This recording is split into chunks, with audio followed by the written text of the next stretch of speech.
A paz do Senhor Jesus, meus irmãos, estamos aqui em mais uma oportunidade para trazer mais um comentário, mais um subsídio para os professores da Escola Bíblica Dominical. Esta ferramenta, que o CAPED tem disponibilizado tem sido para nós de uma importância muito grande, poder assistir essas videoaulas, estudar a nossa lição e até compartilhar com os nossos irmãos e trocar ideias sobre o tema que nós está proposto, Estamos aqui com o nosso irmão Sérgio, que estará também cooperando conosco nesta oportunidade, e que Deus possa nos dar a graça, a sabedoria, conhecimento para poder ser uma bênção na vida de cada um de vocês, que possa ser muito proveitoso esta aula. A nossa lição proposta para hoje é a lição de número 12, que nos traz o título Cristo e o seu retorno glorioso. Vamos aqui abordar uma aula um tanto quanto escatológica, não é o foco principal do nosso trimestre, mas como eu estava dizendo aqui, diante desse tema, não tem como nós falarmos de Cristo, pessoa e obra de Jesus Cristo, sem falar do seu retorno. Então nós vamos ter aqui a lição 12, Cristo e o seu retorno glorioso, e nossa leitura bíblica está em Mateus capítulo 24, e o versículo 29, que diz assim: E logo depois da aflição daqueles dias, o sol escurecerá, e a lua não dará a sua luz, e as estrelas cairão do céu, e as potências do céu serão abaladas.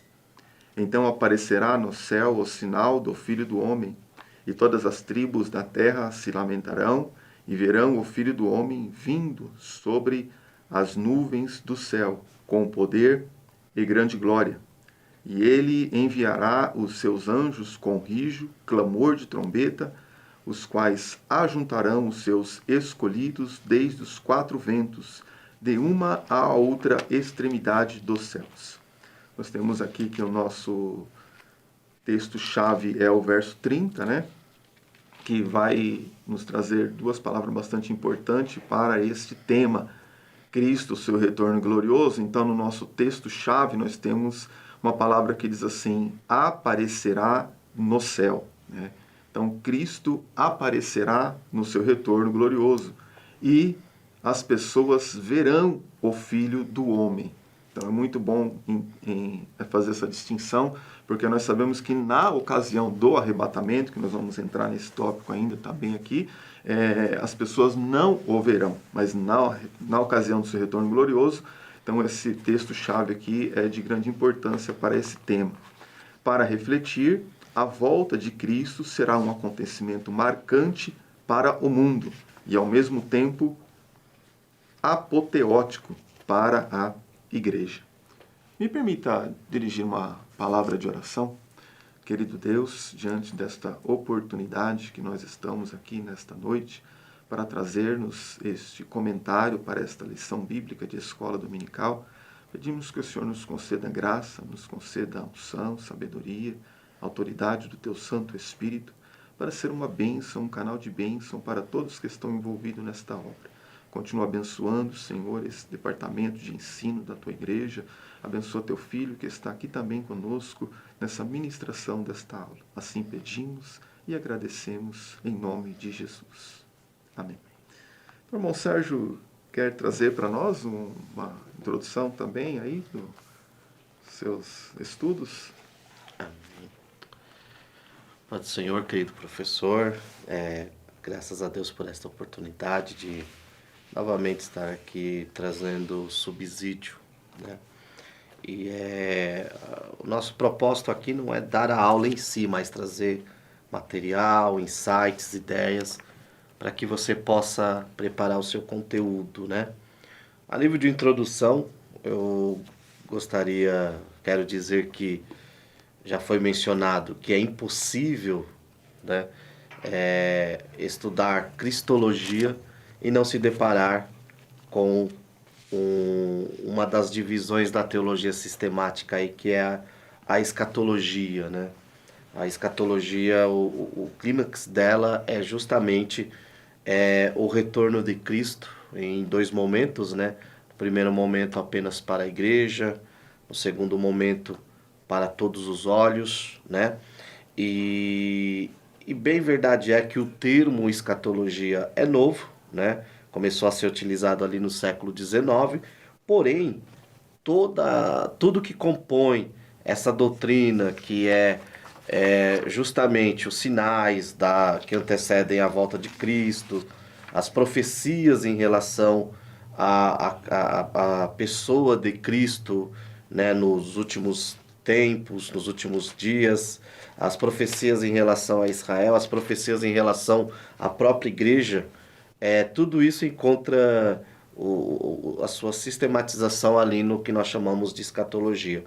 Então, penso que junto com a morte de Cristo e a ressurreição de Cristo, este é a terceira base da nossa fé, né? Que é justamente a nossa maior esperança, que é um dia encontrar com Cristo e retornar com Cristo, né? Amém. Primeiro subimos para encontrá-lo e depois retornamos com Cristo de forma gloriosa. E daqui a pouco veremos o que vai acontecer aí dentro da nossa visão, né? Amém. Muito bem. Bem colocado, né? Nesse primeiro ponto aqui, nós não vamos entrar propriamente dito no tema da lição, né? Que o tema é Cristo e o seu retorno glorioso. Então, esse tema propriamente dito vai estar no tópico 3. Nós vamos chegar lá, né, com a graça de Deus, que vai falar do retorno glorioso de Cristo. Mas nós temos aqui, então, como primeiro ponto, os sinais que antecedem a vinda de Cristo. Lembrando que nós estamos estudando aqui a teologia sistemática, né, que é a teologia que tem seguido nas Assembleias de Deus. Então, não sabemos o alcance, né, desse material que nós temos aqui em nossas mãos, mas é possível que algumas outras denominações, algumas outras linhas de pensamento não estejam de pleno acordo com alguns comentários que nós vamos colocá-lo. Pedimos que haja um respeito, né? Nós respeitamos algumas coisas, até mesmo porque dentro do tema escatologia ninguém é dono da verdade, né? E muitos assuntos, muitos comentaristas, eles se divergem mesmo entre opiniões, tá certo? Então, os sinais que antecedem aqui a volta de Cristo, eu citei aqui na minha apostila Deuteronômio 29, né? As coisas encobertas são para o Senhor nosso Deus. Então, quando Cristo voltará, nós verdadeiramente não sabemos. Não sabemos nem o dia e nem a hora em que o Filho do Homem há de vir, né? Mas nós temos o quê? Sinais que antecedem a volta de Cristo.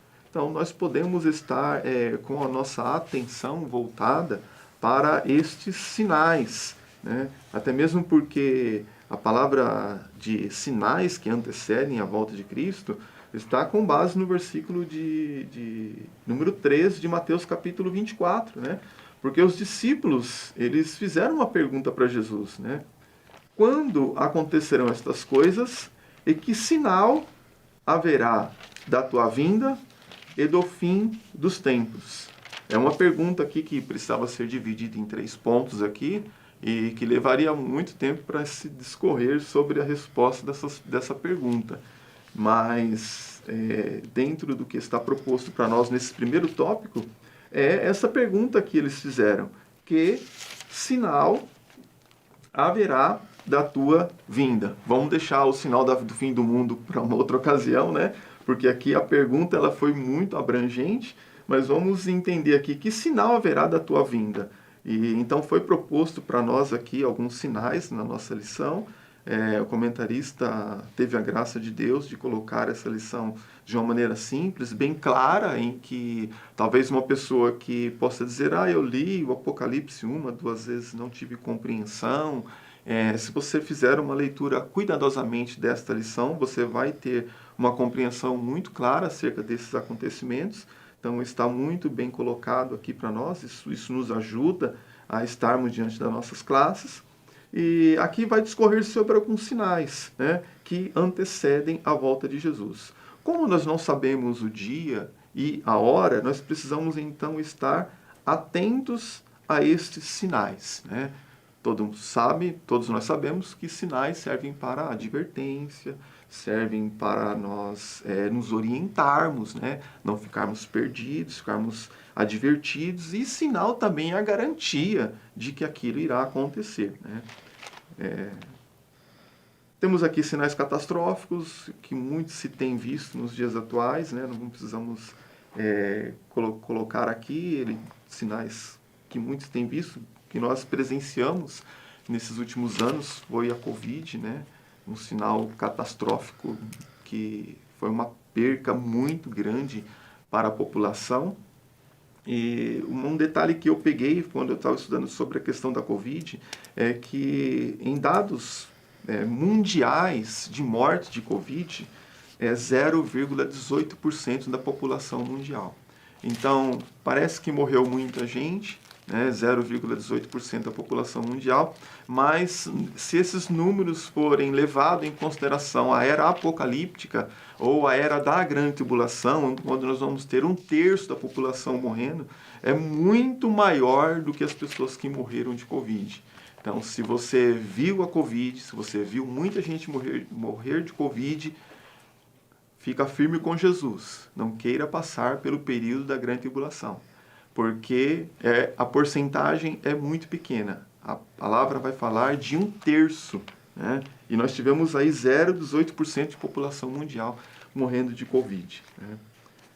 Não, é bem interessante isso que você colocou, porque tem um livro do saudoso Severino Pedro, pastor Severino Pedro, chama-se Escatologia, Doutrina dos Últimos Tempos, e eu acho interessante que ele fala justamente o que o irmão já disse, que os sinais eles servem como alertas, mas ele faz uma divisão muito interessante, colocando quais são os sinais que servem de alerta para a igreja e quais os sinais que servem de alerta para os não crentes. Todo sinal é para a igreja? Não, né? O comentarista coloca aqui sobre os sinais na natureza, catástrofes naturais. São sinais que não são para a igreja, são sinais para o ímpio.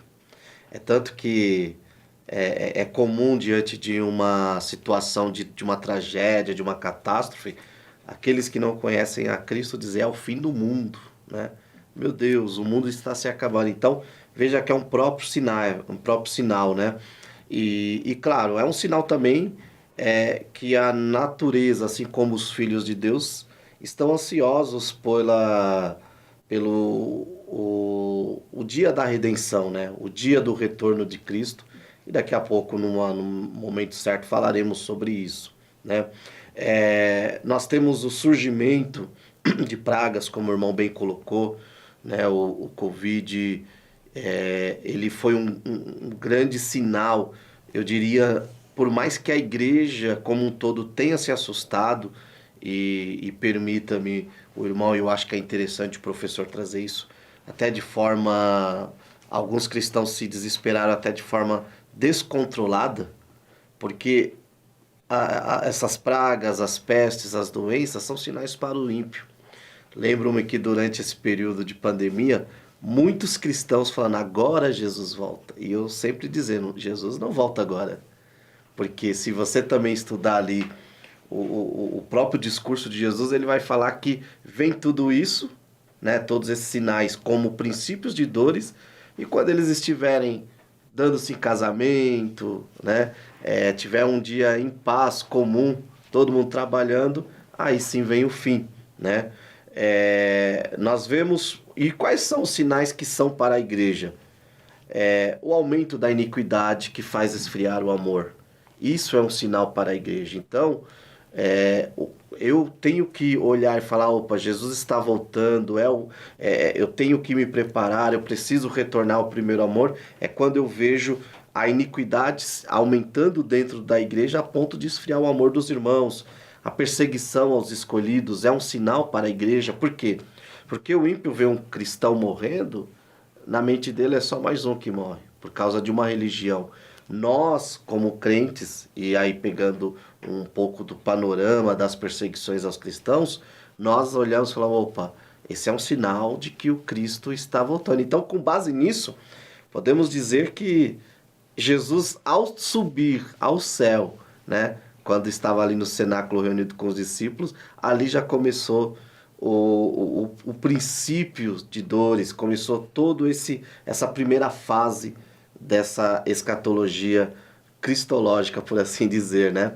Então, o surgimento de falsos profetas, e aí você pega a história desde lá do primeiro século até hoje, quantas pessoas não surgiram trazendo doutrinas, trazendo ensinamentos até, né, pastor, sobre o próprio tema volta de Cristo, Sim. né? Recente eu estava lendo acerca do juízo investigativo, que é uma doutrina escatológica defendida por um certo grupo religioso, e você vê que tal doutrina surge por quê? Porque ali um dos pioneiros desse movimento fala que em 1843, né, 43, Cristo voltaria, aí Cristo não retorna, opa, então nós vamos dar um jeito nisso. E aí surge toda essa teologia, essa teoria do juízo investigativo de forma a provar o quê? Falsos profetas e falsos cristos, né? Quantos falando que são cristos, né? E claro, acima de tudo, eu acho que o principal sinal aí para a igreja é esse esfriamento que leva a uma apostasia. Então, eu vejo sinais com essa visão. Eu acho que temos que dividir o que é sinal para a igreja, o que é sinal para o ímpio, né? Bem verdade é que os sinais que não são para nós também nos alertam e nos mostra que está próximo o retorno aí na primeira fase de Cristo. Muito bem. Nesse ponto aqui, esfriamento espiritual, queria que o professor considerasse Lucas 17:32, porque foi Jesus quem disse: lembrai-vos da mulher de Ló. Né? Então, se Jesus pediu para lembrar, era porque tinha algum propósito. Né? Então, parece que ela achou que a saída de Sodoma poderia ter sido adiado ou não era tão necessário para a vida dela. Então, nós como cristãos devemos entender que a volta de Cristo, ela é sim necessária e muito importante para a nossa vida espiritual e não pode ser adiada, né? Então, Jesus disse para lembrar-vos da mulher de Ló, Lucas 17:32 e Lucas 17:26. Como o irmão até citou esse versículo, assim como são nos dias de Noé, assim será os dias da vinda do Filho do Homem. Estamos vivendo dias, né, como sinal, em que tudo gira em torno de si mesmo. Né? O esfriamento espiritual, este mundo tecnológico em que nós vivemos hoje. Estava conversando com uma pessoa que ele conhece um pastor que ele tem mais de 5.000 membros de uma igreja virtual. Né? Então, como assim uma igreja virtual? É interessante saber isso, né? Como pode ser uma igreja virtual, 5.000 membros? São membros que você não tem relacionamento, são membros que você não conhece, não sabe onde eles moram, você não compartilha dos problemas que eles têm dentro da casa deles. São membros virtuais. Né? Então, no virtual, a vida dele pode estar pronta para Jesus voltar a qualquer momento. Mas na sua vida real, pode ser que não condiga com a verdadeira fé que ele professa. Né? Então, isso está trazendo um grande esfriamento, né? Essas mídias, tecnologias, né? Não querendo aqui dizer que não é necessário, jamais, até mesmo porque essa ferramenta que nós estamos fazendo aqui é uma tecnologia de grande valia. Né? Se você puder, durante a sua ida para o trabalho, ouvir um podcast, assistir um vídeo, convidar até mesmo uma pessoa que não iria a uma igreja, que está na sua casa, para assistir um culto ali na sua casa, né? É uma ferramenta muito boa, tá certo? Todavia, tudo precisa ser bem administrado. Me permita colocar aqui um sinal da volta de Cristo, irmão Sérgio, que eu estudo um pouco sobre esse assunto, e já estudamos isso em outras escolas dominicais, mas que não está aqui na nossa lição, que é o sinal da reconstrução do templo em Jerusalém. Né? Então fica aqui mais como um subsídio para o professor ter um pouquinho a mais do que já consta na lição. A lição está muito boa, mas esse sinal da reconstrução do templo em Jerusalém é um sinal da volta de Cristo. Né? Então, eu gostaria que você guardasse esse texto de Oséias, capítulo 3, e o versículo 4, porque lá vai dizer que os filhos de Israel ficarão muitos dias sem rei, sem príncipe, sem sacrifício, sem estátua, sem éfode ou terafim. Né? Então, o profeta Oséias que ministrou essa profecia, dizendo que o povo de Israel ficaria muitos dias sem rei. Então, os professores de escola dominical já devem estar bem familiarizado aí com a questão da história de Israel, sabe que Israel perdeu o seu primeiro reino do norte, né, 722, 586 o reino do sul também Israel perdeu o seu rei. Então daí para cá Israel estava sem rei até 1948, quando volta a ser uma nação e volta a ter um governo, né? Então se cumpriu aí uma parte desse versículo, Israel ficou muitos dias sem rei, né, sem príncipe, ou seja, sem uma forma de governo, e sem estátua e sem terafim, né, que seria a idolatria. Então Israel entendeu que também o motivo que os levou para o cativeiro foi a idolatria. Então Israel hoje é uma nação curada da idolatria.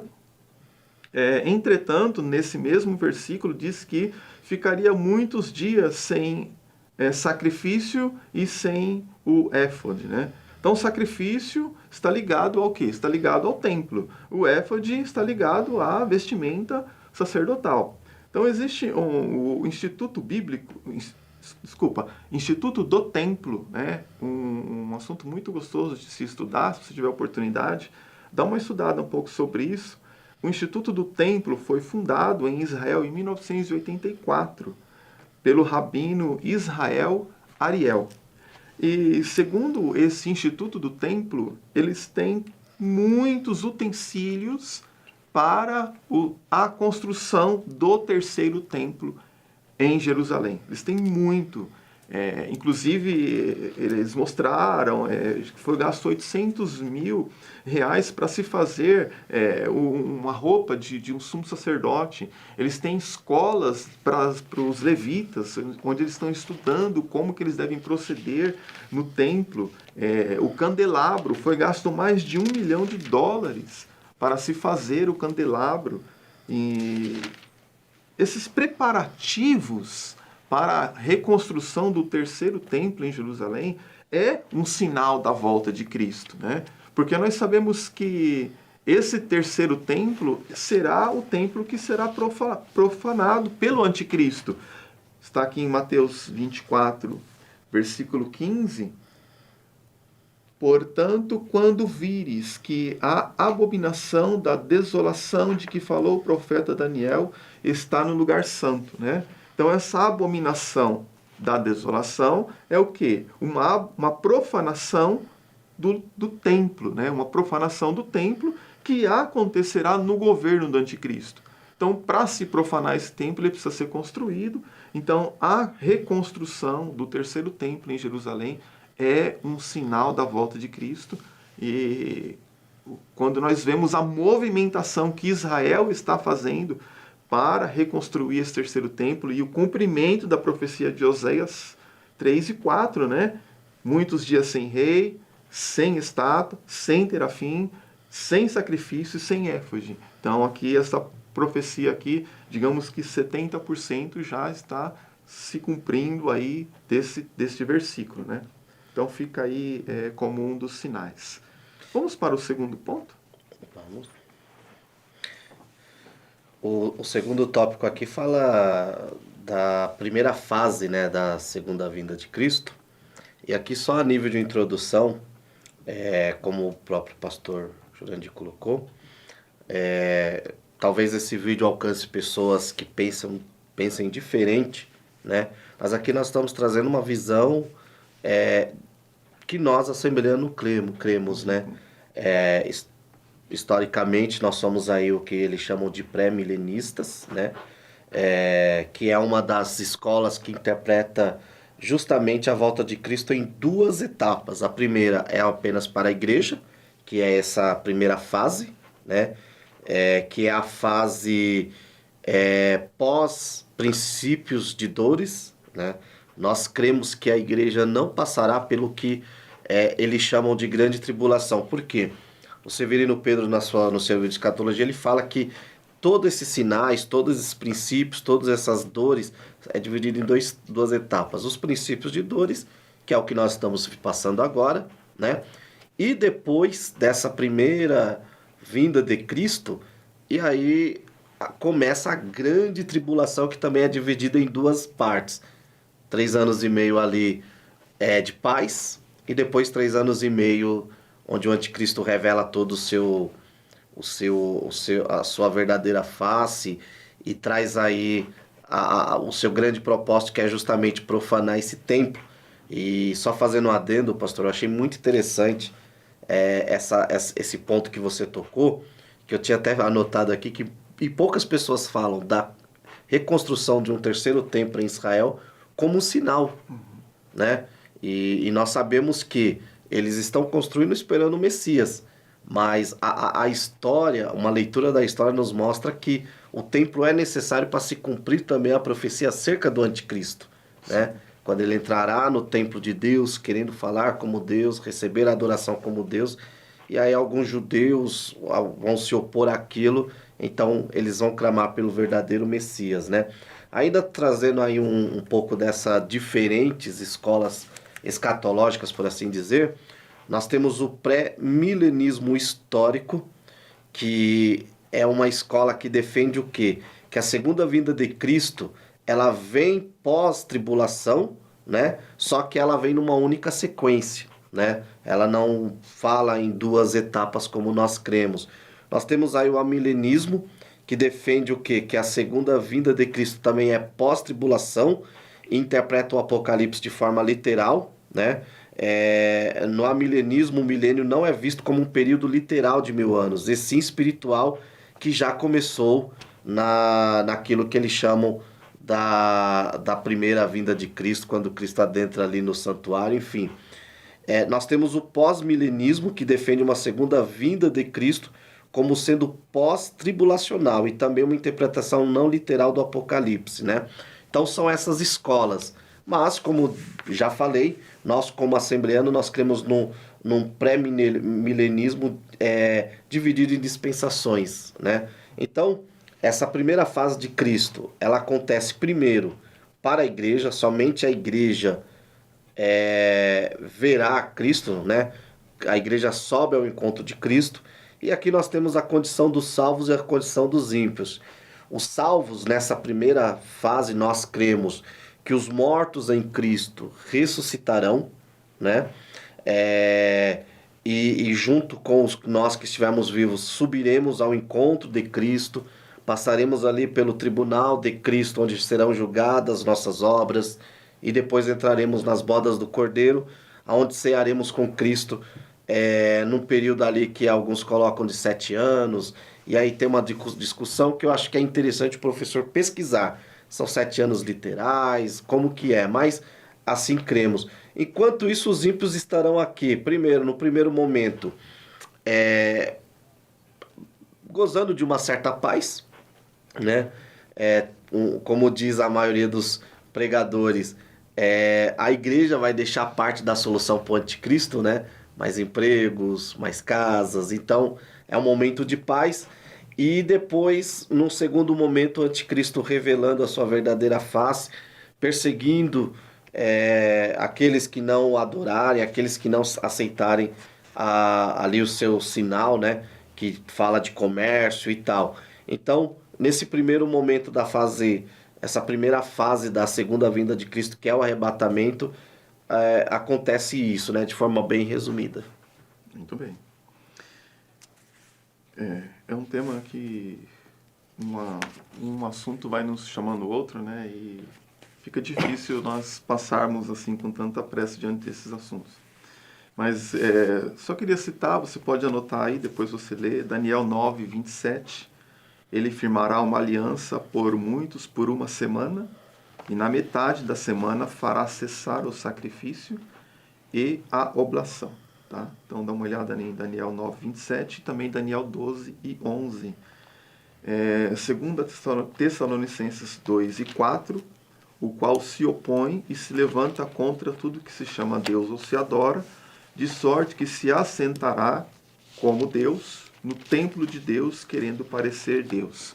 Isso aqui para apoiar o que nós falamos, né? Citamos esses versículos, mas está aí as referências bíblicas para te dar mais apoio ao professor.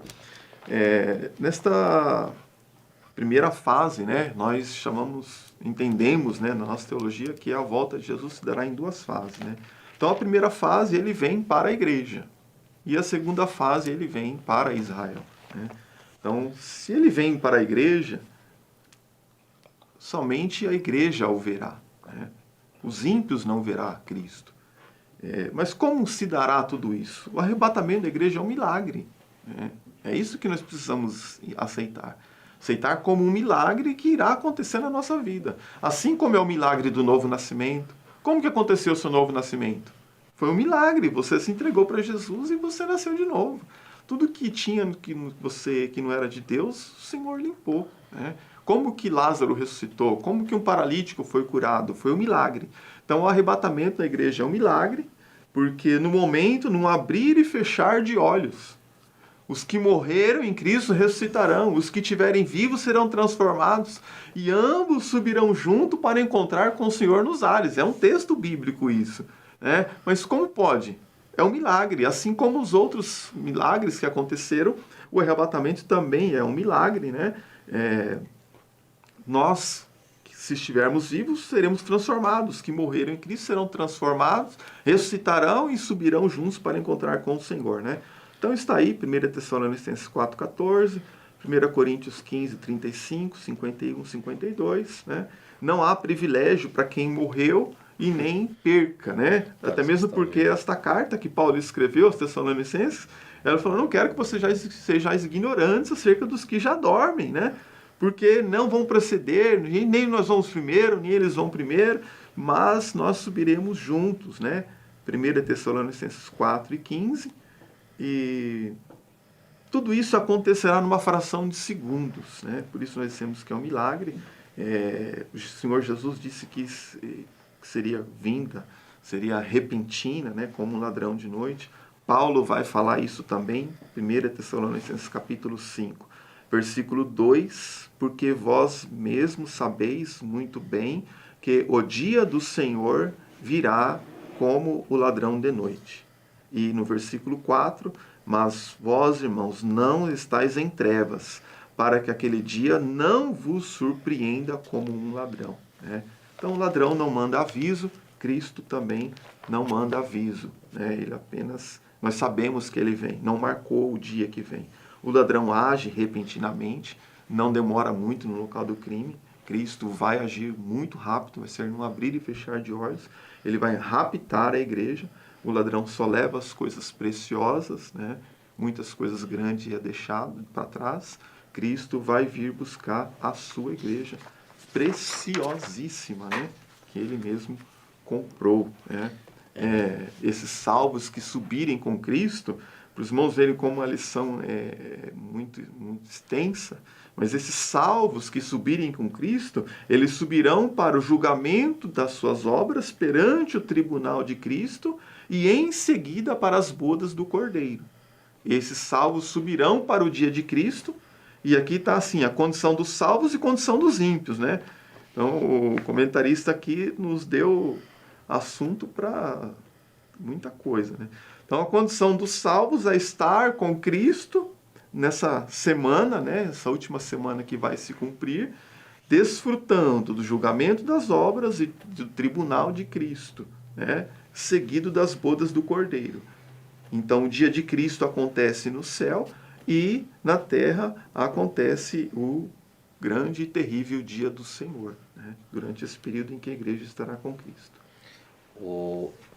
É interessante tudo isso que o irmão colocou, e aqui só fazendo algumas considerações, porque primeiro que quando nós falamos do arrebatamento, principalmente, há pessoas que elas começam a fazer conjecturas que eu considero até erradas e perigosas, e que não cumpre o verdadeiro papel do assunto escatológico, que é o quê? Trazer alegria, esperança, gozo, tudo isso, né?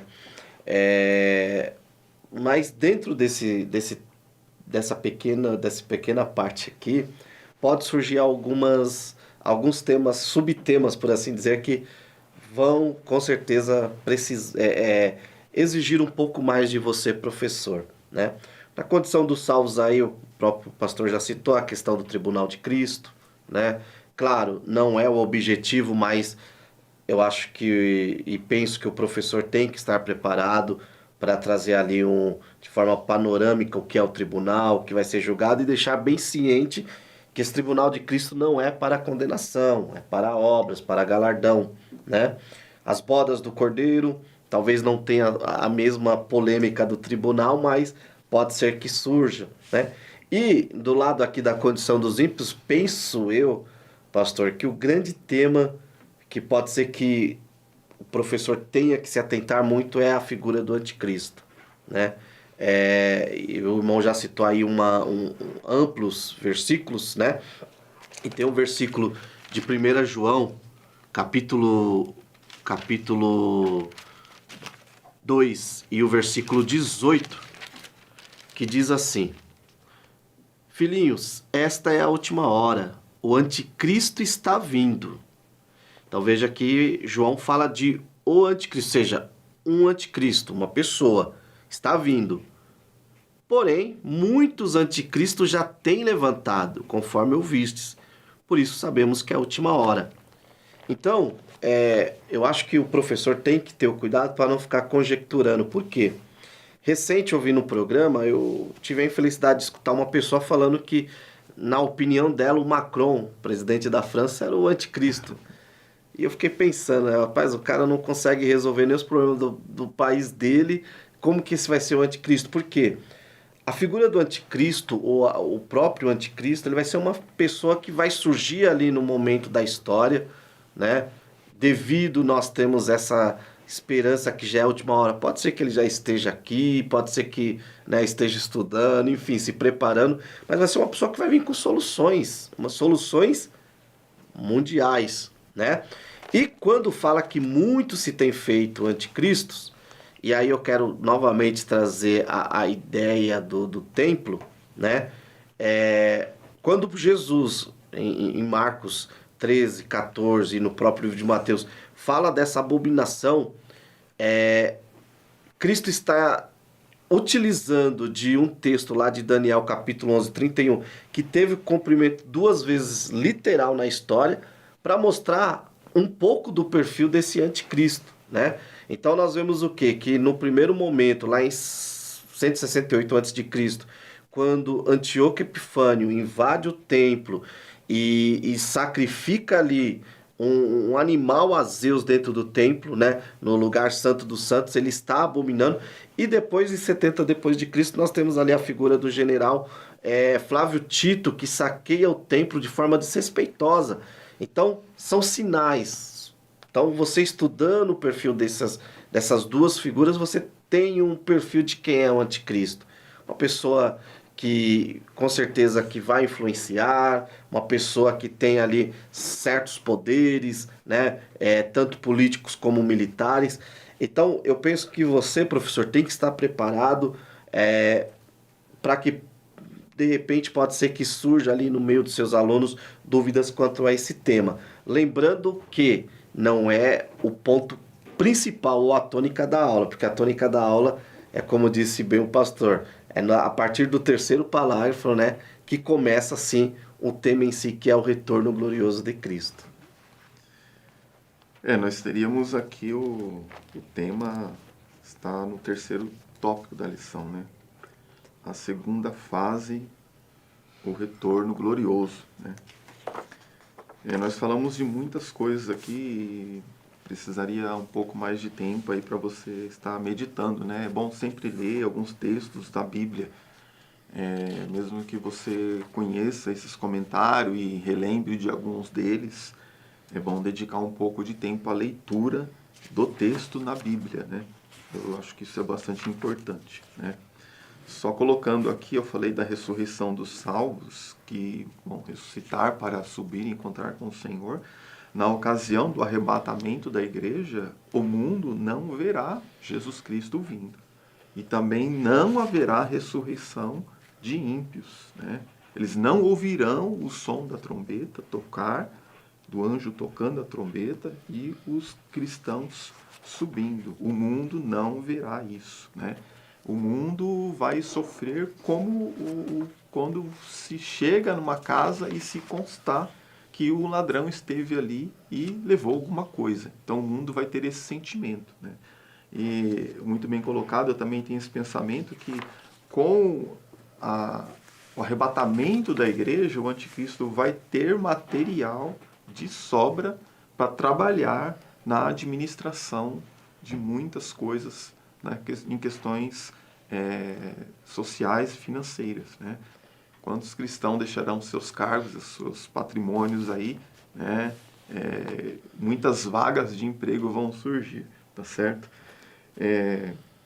Então, diante desse segunda fase, né, do retorno glorioso, segundo nós entendemos o nosso pensamento, né, nós que somos pré-tribulacionistas, entendemos que a igreja não passará pela tribulação.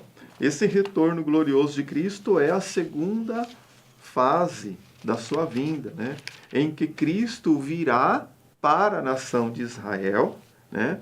Primeira fase ele vem para a igreja, somente a igreja verá, e nesse retorno glorioso ele vem para a nação de Israel. Então está colocado aqui o nosso texto-chave, né? Muito bem claro, eu já disse isso no começo, aparecerá no céu, todos os olhos o verão, né? Tem também Apocalipse 1:7, eis que vem com as nuvens e todo olho o verá, né? Todo olho o verá, tá certo? Então, isso acontecerá no retorno glorioso de Cristo, não no arrebatamento da igreja. Então, ele vem para a nação de Israel, por quê? Nesse dia do retorno glorioso, vou colocar aqui alguns pontos aqui sem poder tecer com muitos comentários sobre ele. Mas no dia do retorno glorioso de Cristo, haverá o julgamento das nações, né, que irão adentrar no próximo ponto, que é a implantação do milênio, né? Isso está lá em Joel, capítulo 3, versículo 1 e 2. Joel, capítulo 3, versículos 14 e 15. Judas, versículo 14. Mateus, capítulo 25, 31 e 32. Né? Nesse retorno glorioso, Jesus porá fim ao governo do anticristo, né? Então, aqui na nossa lição, por que essa lição não tem uma aula sobre grande tribulação? Porque o tema é cristologia, né? Então, no tempo da grande tribulação, Cristo estará com a igreja, estará conosco lá. Então, né, não vamos falar sobre grande tribulação, mas Cristo, no seu retorno glorioso, ele porá fim ao governo do anticristo. Também nesse dia, na primeira fase, Jesus vem à ressurreição dos salvos. Nesse dia do retorno glorioso, não há ressurreição dos ímpios também, né? Acredito que seria interessante aí o professor parar um pouquinho e ver as ressurreições que irão acontecer, tá? Eu coloquei aqui no meu comentário aqui, não sei se a gente consegue chegar lá, mas as ressurreições que irão acontecer aí, né? E seriam as colheitas. Jesus será reconhecido pelos judeus como o seu Messias, né? Então está lá, Zacarias 12, versículo 10, né? Mas sobre a casa de Davi, sobre os habitantes de Jerusalém, derramarei o espírito de graça e de súplica, e olharão para mim, a quem transpassaram, e prantearão sobre ele como quem pranteia pelo unigênito. Chorarão amargamente por ele, como se chora amargamente pelo primogênito. Então, olharão. Então, quer dizer que eles verão Jesus, né? Então, nesse retorno glorioso, que é o que Israel espera, né? Nesse dia, Israel não vai se envergonhar de Jesus, como eles não quiseram. Não, esse aqui não é o nosso rei. Você escreveu errado, rei dos judeus. Escreve que ele diz que ele é o rei dos judeus. Jesus vem montado no jumentinho. Então, os judeus, eles não queriam, né? Jamais dizer que aquele era o rei deles, né? Não queriam que Jesus falaram que eles seguiam Jesus. Mas nesse dia não, nesse dia eles verão o Senhor Jesus. Apocalipse capítulo 19, né, vai descrever a forma que Jesus vem. Jesus vem como um general, vem como um comandante de guerra, colocando fim ao governo do anticristo, livrando a nação de Israel do poder esmagador das nações que se reunirão para destruir Israel. Será como que uma última cartada de Satanás para destruir a nação de Israel. E nesse exato momento, Cristo virá e nós estaremos vindo com Ele, né? Este é um momento importante, né? Porque Jesus disse assim, aonde eu estiver, vocês vão estar também. Então, a partir do momento em que nós estaremos com o Senhor, nós estaremos para sempre com o Senhor, né? Então, o Senhor virá aqui nesse momento e a igreja virá com Ele. Apocalipse capítulo 19, você pode ler isso. Então, Ele vai libertar Israel do poder do anticristo e Jesus implantará o seu reino milenar. Isso segundo cremos, né, nosso pensamento aqui das nossas Assembleias de Deus, né? Então, sobre o milênio, o irmão Sérgio quiser trazer comentário, acrescentando. Eu acho bem interessante que o termo utilizado dentro do nosso pensamento e da teologia, da escatologia como um todo, aí é independente da escola, né? Se é pré, se é pós, se é ali no meio, né? Como agora tem uma escola que acredita que Cristo vem no meio. O termo é o parousia, né? Que é um termo técnico, né? Usado principalmente no grego clássico, helenista, que trazia a ideia da chegada de um imperador, de um rei, de um general. O termo era usado para essas três categorias: a chegada de um imperador, de um rei ou de um general. Então, o próprio termo em si, e o que está também lá em 1 Tessalonicenses 4,16, que fala do grande brado, né? Que a palavra grega ali é keleusma, que quer dizer ordem, grito, comando, convocação, transmite a ideia do que? De Cristo retornando justamente para guerrear. Guerrear contra quem? Como o próprio irmão colocou, contra a figura do anticristo e de todos os seus aliados, né? Após toda essa guerra, julgamento das nações, tem a implantação do milênio, né? E o milênio, ele é, como todos os temas que envolvem escatologia, ele é um tema bem complexo. Por quê? Porque nós, das Assembleias de Deus, nós cremos que serão 1000 anos literais. Cristo vem, estabelece, aí se cumpre a profecia de Isaías 11 e de Isaías 65, que fala ali dos animais, né, que comerão, por exemplo, o leão vai pastar junto com o boi. Nós vemos ali que o idoso vai ter o vigor de um adolescente.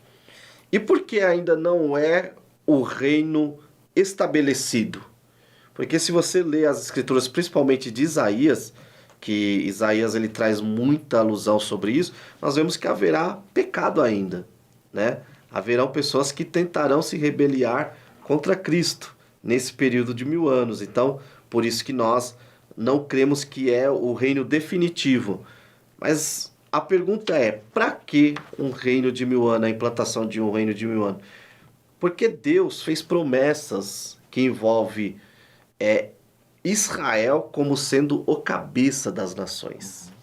E nós vemos que essas profecias não se cumpriu em nenhum momento da história de Israel. Israel em nenhum momento se tornou cabeça, né? Te colocarei por cabeça e não por cauda.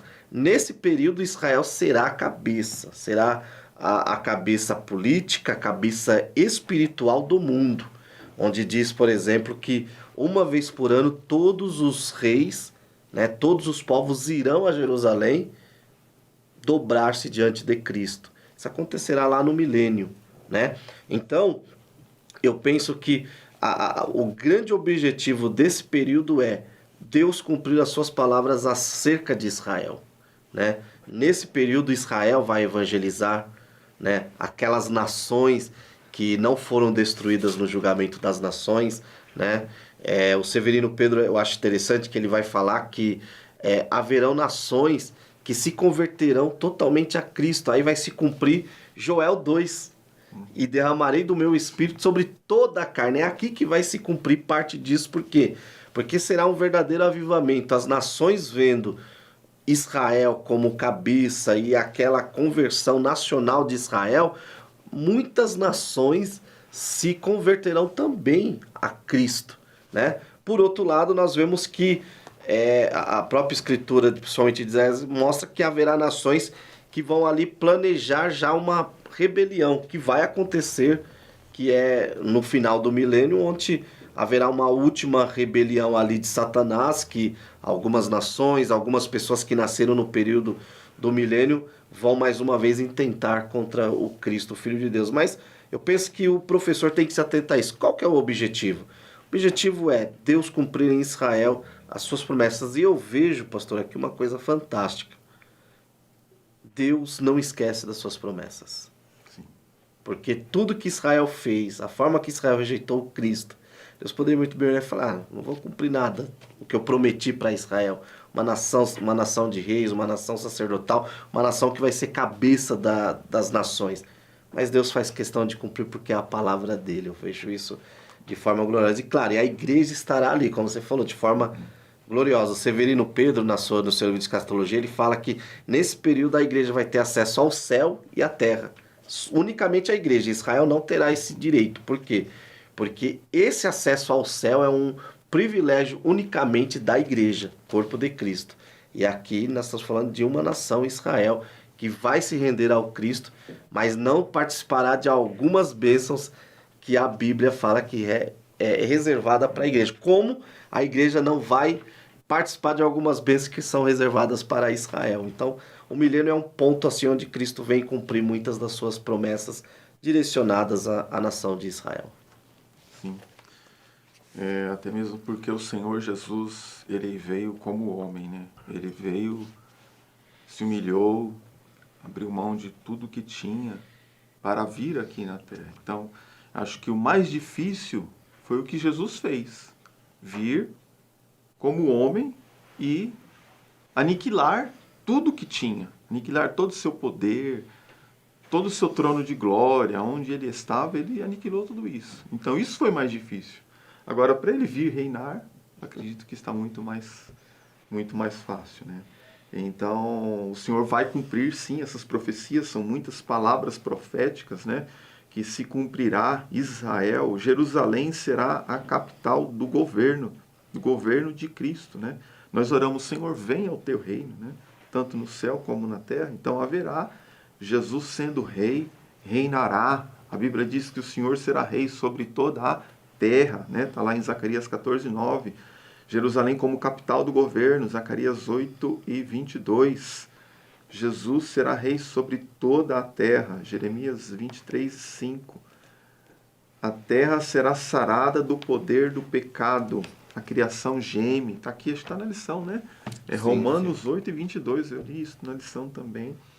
Jesus destruirá o império de Satanás aqui na terra. Então, o reino milenar de Cristo é também isto, né? Anular o governo ou o reino de Satanás aqui na terra, né? Jesus estabelecer aqui na terra um reino de justiça e de paz. Miqueias 4, verso 3 e 4. A morte de uma forma muito restrita, isso não citou, está em Isaías 65:20. A vida humana prolongada, Isaías 65:20. E haverá muita saúde, Isaías 33:24. Isso porque estamos falando de cristologia. Então, no milênio, Cristo será o rei e esse será o reino de Cristo. Mas, rapidamente aqui, esse ponto aqui, última rebelião. Então, de uma forma bem resumida, Satanás um dia se rebelou contra Deus num momento passado em que nós desconhecemos, né? Isaías 14:12. Os irmãos devem estar familiarizados com esse texto aí. Satanás, expulso dos céus, levou após si a terça parte dos anjos, segundo entendemos também, Apocalipse 12:4.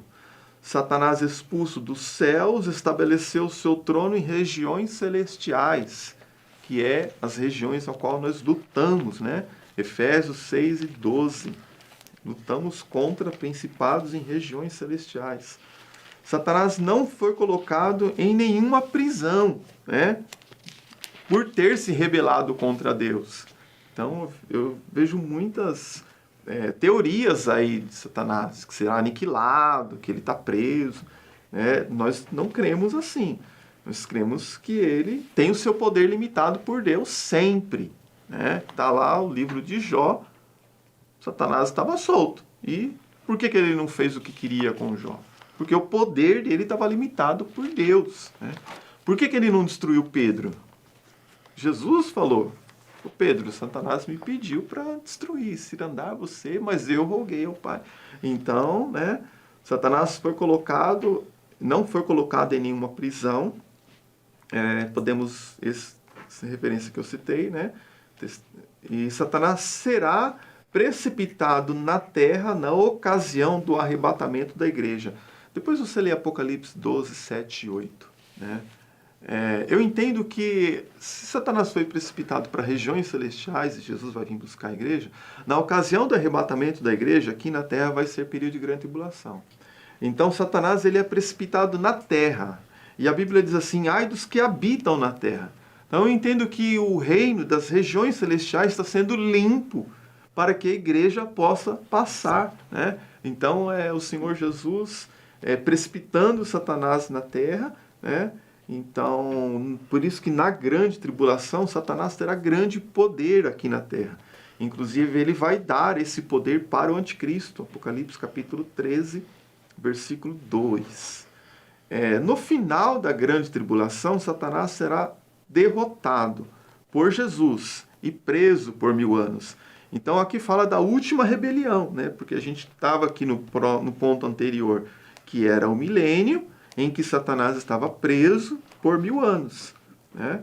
Apocalipse capítulo 20, do 1 ao 3. Mas nós sabemos que, lendo esse texto, que após os 1000 anos ele será solto e sairá para enganar as nações. Né? Apocalipse capítulo 20, versos 7 e 8. É um pouco difícil, às vezes, a gente compreender isso, porque no reino milenar de Cristo não haverá o poder de Satanás de enganar as pessoas, né? E num governo tão bom como a gente citou aqui, né? E de repente, né, Satanás é solto e ele engana as pessoas. Como ele engana? Ele é enganador, ele é inimigo, ele é astuto, ele tem as suas ciladas, as suas artimanhas, então ele enganará algumas pessoas, né? Fará uma rebelião, né? E por fim, então, por que última rebelião? Porque finalmente será lançado no lago de fogo. Apocalipse capítulo 20, verso 10. Eu queria pedir a permissão para fazer a leitura de uma frase aqui que eu li no livro O Plano Divino através dos Séculos, né? Que é do Laurence Walsh. Belo livro. Está lá na página 143. Ele diz assim, olha: mas no fim do milênio, Satanás será solto do abismo por um pouco de tempo. Quando uma vasta multidão de gente o acompanhará em uma rebelião contra o Senhor Jesus Cristo em Jerusalém. Esta rebelião será fustigada imediatamente e dominada por Deus, que enviará fogo do céu e os devorará. Esse será verdadeiro e terminante fim da carreira de Satanás. Quanto a esta terra, quando então ele será lançado no lago de fogo, onde será atormentado para sempre. Né? E aí está lá Apocalipse capítulo 20, verso 10. Né? Então Satanás não será aniquilado, assim como também os ímpios, as pessoas que não servem a Deus. Né? Essa teoria da aniquilação é uma mentira. Né? A Bíblia diz que haverá pranto e ranger de dentes. Né? Então essa teoria é uma mentira do inimigo para dizer às pessoas: não, faça o que você quiser da sua vida, que se você não for para o céu, você será aniquilado, então você não vai mais existir, não vai passar por nenhum sofrimento. Isso não é verdade, né? Então é melhor ficar com Cristo. O melhor é receber Cristo, né? E aqui já a parte final desse tema tão glorioso fala da nossa maior esperança, né? E eu acho que a leitura de Apocalipse 21, versículo 1, 2 e 3 define muito bem o que diz. Então vi um novo céu e uma nova terra, pois o primeiro céu e a primeira terra já se foram e o mar já não existe. E vi a cidade santa, a nova Jerusalém. É interessante que o milênio acontece na Jerusalém, né? Mas depois de juízo final, de tudo isso, é uma nova Jerusalém, construída pelas mãos do próprio Deus, que descia do céu da parte de Deus, enfeitada como uma noiva preparada para o seu noivo. E ouvi uma voz forte que dizia, e que vinha do trono: o tabernáculo de Deus está entre os homens, pois habitará com eles, e eles serão o seu povo, e Deus mesmo estará com eles. E ele lhes enxugará dos olhos toda lágrima, e não haverá mais morte, nem pranto, nem lamento, nem dor, porque as primeiras coisas já passaram. O reino que não terá fim. Esses 4 versículos, ele traz resposta a todo esse tópico, né?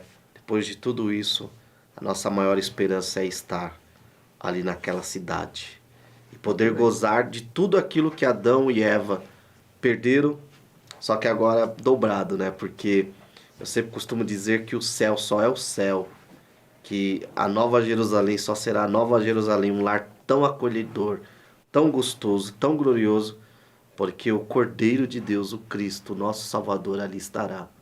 Então o céu só é o céu porque Cristo está lá. E a Nova Jerusalém, esse novo céu, essa nova terra, onde reinaremos eternamente com Cristo, só será tudo isso porque Cristo estará lá. Que esperança gloriosa poder estar com Cristo nesse glorioso dia. Por outro lado, infelizmente, também a realidade é triste dos que rejeitaram, né? É uma eternidade de tormento. E permita-me, professor, eu acho que é o momento de você trazer para o seu aluno uma reflexão que eu sempre falo para os alunos lá na congregação que eu leciono. Nós às vezes temos muito medo, o ser humano tem muito medo de ir para o inferno, mas eu penso que pior do que o inferno, eu acho que é aí a grande tormento desse lugar horrível que será o lago de fogo, é você estar ali em consciência, sabendo que enquanto você passa uma eternidade ali longe de Deus, e eternidade não tem como medir, não tem fim, na cidade santa, em algum lugar, tem pessoas que estarão passando uma eternidade desfrutando da presença de Deus. Então, que possamos trazer essa reflexão tão gloriosa e ao mesmo tempo tão séria, que é o retorno glorioso de Cristo. Findando aqui, então, nossos comentários, colocando aqui como o reino que não terá fim, no final do milênio, haverá, então, a segunda ressurreição, né? O grande trono branco e o juízo final. Então, tudo isso são tópicos que ainda não foram estudados ainda nessa lição, mas que é a continuação de tudo isso que a gente estava fazendo aqui, uma linha de raciocínio, né? E nesse juízo final, o juiz será Jesus. Por isso que a gente está estudando dele aqui. E hoje ele está como nosso advogado. Então, se você quiser tê-lo como advogado, o momento é esse, a hora é agora, né? Posso concluir essa lição dizendo que a igreja espera o arrebatamento, né? Então, saber que Jesus Cristo vem é uma máxima para nós. Precisamos sim saber. Eis que ele vem, eu voltarei para mim mesmo, vos levarei para mim mesmo, para que onde estiver vocês vão estar também. Mas também saber que ele vem em breve, né? Então tem muitos aí que estavam dizendo, meu Senhor tarde virá, né? e começou a viver uma vida de qualquer maneira, né? Então, saber que Ele vem e saber que Ele vem em breve. E precisamos estarmos preparados para este dia, para este encontro. É isso que nós, como Igreja do Senhor, aguardamos, encontrar com o Senhor. Muita coisa que nós dissemos aqui pode não ser como nós colocamos, né?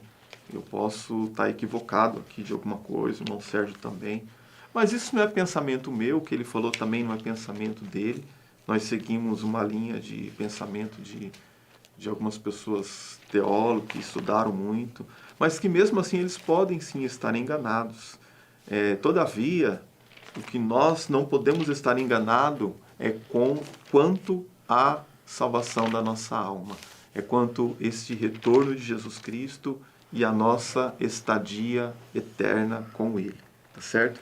Então você, professor, aproveite bem esta lição, medite nisso, esteja preparado para responder com mansidão a forma de doutrina a qual você foi entregue. Se porventura a sua denominação segue uma outra linha de pensamento, esteja preparado então para esclarecer acerca da doutrina a qual você tem seguido.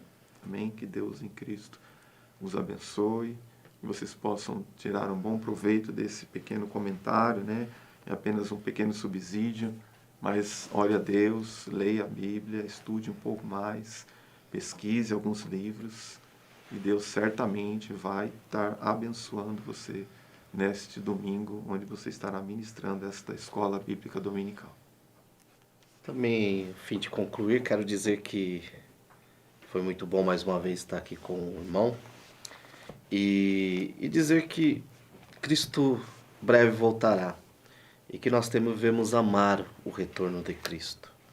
Por que Ele não retornou ainda? Está nos mistérios de Deus, mas penso, e fica aqui uma breve reflexão, que um dos motivos é porque nós não amamos o seu retorno glorioso, não amamos a sua volta. Nós usamos o arrebatamento da igreja como uma fuga para os problemas, né? Tá tudo bem, eu não lembro que Jesus vem. Agora acontece qualquer coisa, uma pandemia, ora vem Senhor Jesus. E não deveria ser assim. Nós devemos amar o dia do Senhor, amar a volta de Cristo. Quero indicar alguns livros para os irmãos. Escatologia, Doutrina dos Últimos Dias, do Severino Pedro.